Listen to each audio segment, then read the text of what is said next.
probably not been emphasized as much as it should be. That is the area of terrorism, influence, non-state actors, and making sure that we have the capabilities to address those types of threats as we go forward, and that we develop those capabilities and we keep them robust and credible, which is a key attribute of deterrence.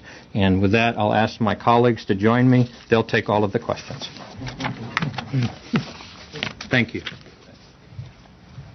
Just as we get underway here, I do want to explicitly introduce Undersecretary of State Ellen Tauscher, here she is, and Undersecretary of Energy Tom D'Agostino. Let's go ahead.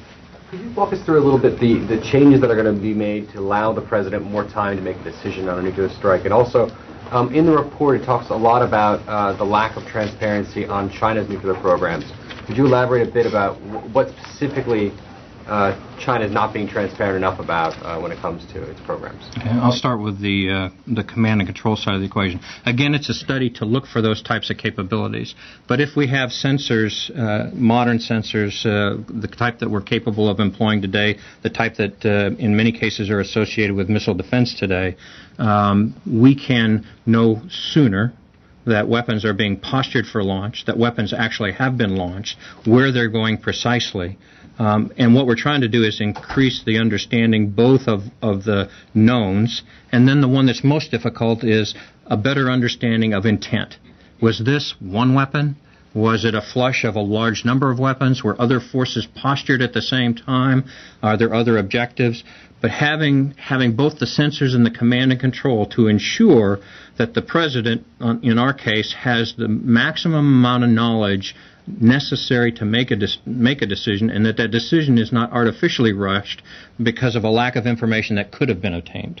Okay, and I'll just say a word about China, and that is we want to avoid situations in which we have either a misunderstanding about the programs that are underway and their intent, the modernization programs, and China is modernizing its nuclear arsenal at this time, or misunderstandings with respect to the type of doctrine, what would be done in the event of a crisis.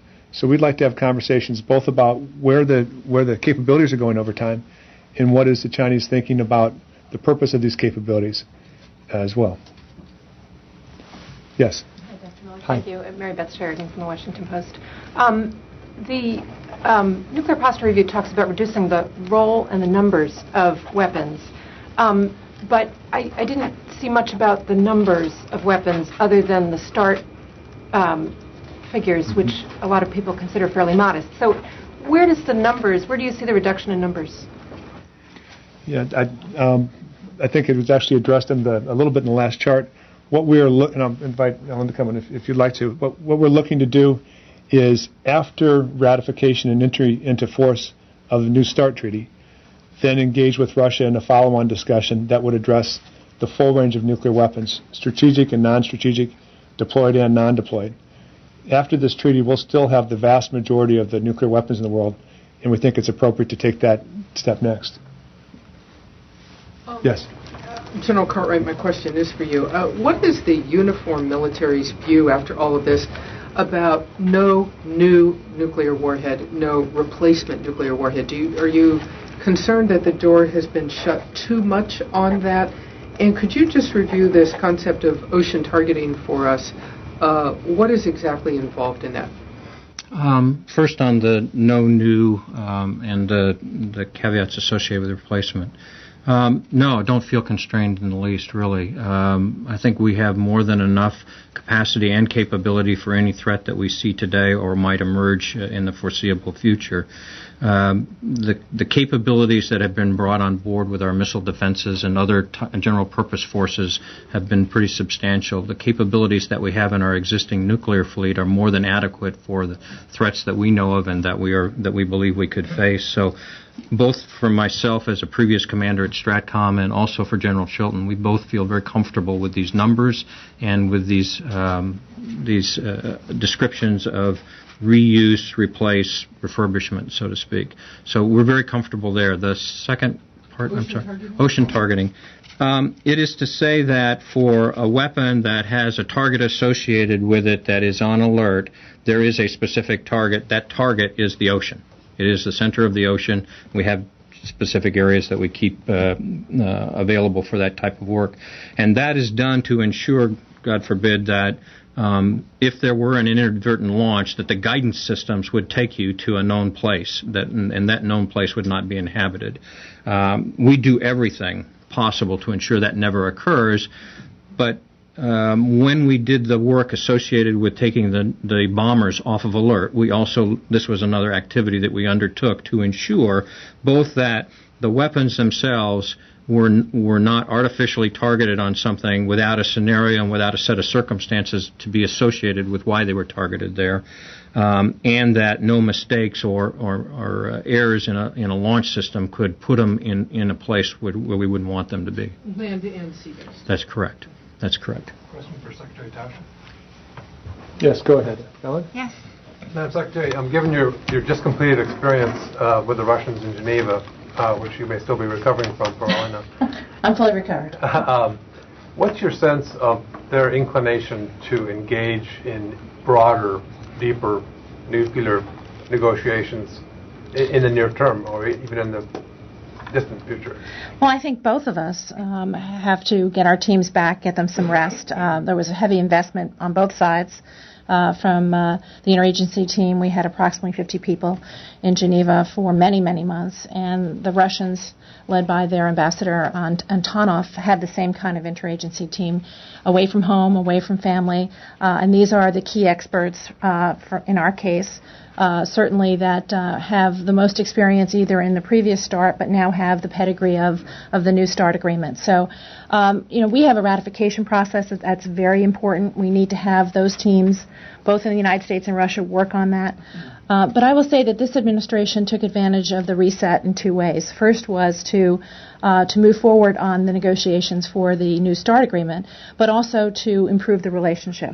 And as I said the last time you and I talked, as a small child, I was an investment banker, and the test is never the negotiation you're doing. It's whether someone is willing to do a new negotiation with you after they've survived the existing negotiation.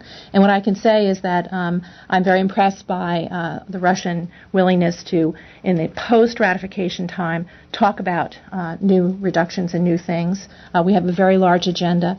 There are many different areas where we are engaging. So I think we're hopeful that once we get through the ratification process, we can begin on a new effort. Just a quick follow-up. So they did, in some sense, indicate to you during the process that they would be willing, when the time comes, to go further?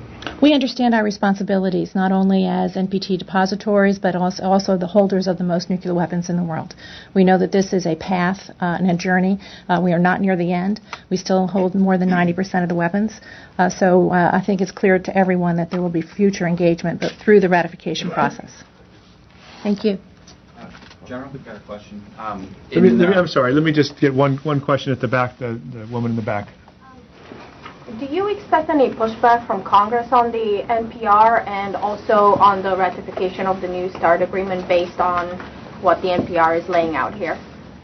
We expect to have an extensive dialogue with the Congress on the NPR, and I'm sure with the Senate as well, on the new START treaty. That dialogue really began months ago, well over a year ago, when we initiated this review, and we've had extensive consultations with Congress as well as the new START negotiations have been underway. I don't know if you want to add to that. I will just say that Jim is right. From the very beginning, our lead negotiator, Rose Gottmuller, Assistant Secretary of State, has been going to the Hill, briefing members on both sides of the aisle and their staff. We actually had Senator Kyle and Senator Feinstein come to Geneva late last year as observers. Then the Duma brought some people to observe too, so there was a sense of bilateral legislative interest in what's going on. So I think that once again, this is an important, a new effort because we have not ratified anything like this in a while. But I think that certainly we're very anxious to engage the Senate and get their advice and consent for ratification. Go ahead. Hi, thanks, General.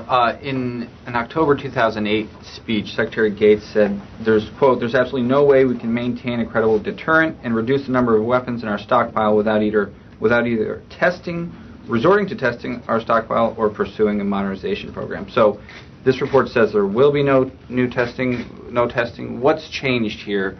Why why is it okay not to test now, and can we maintain an effective deterrent without testing?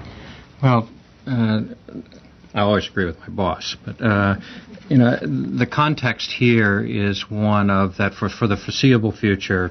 Both there are numerous people in the government that every year certify that the stockpile, in fact, is safe, secure, and that no requirement for additional testing. And we continue to certify that, but we also continue to caveat that with we don't know what 5 years from now might bring. And this was in the context of there is always the potential, and nobody has ever removed from the commander or anyone else in that chain the ability to stand up and say, I'm uncomfortable, I believe that we're going to have to test, or I believe that we're going to have to build something new. That's not been removed here. What has been done, though, is to say, in the realities of what we know today, we see no requirement for any additional testing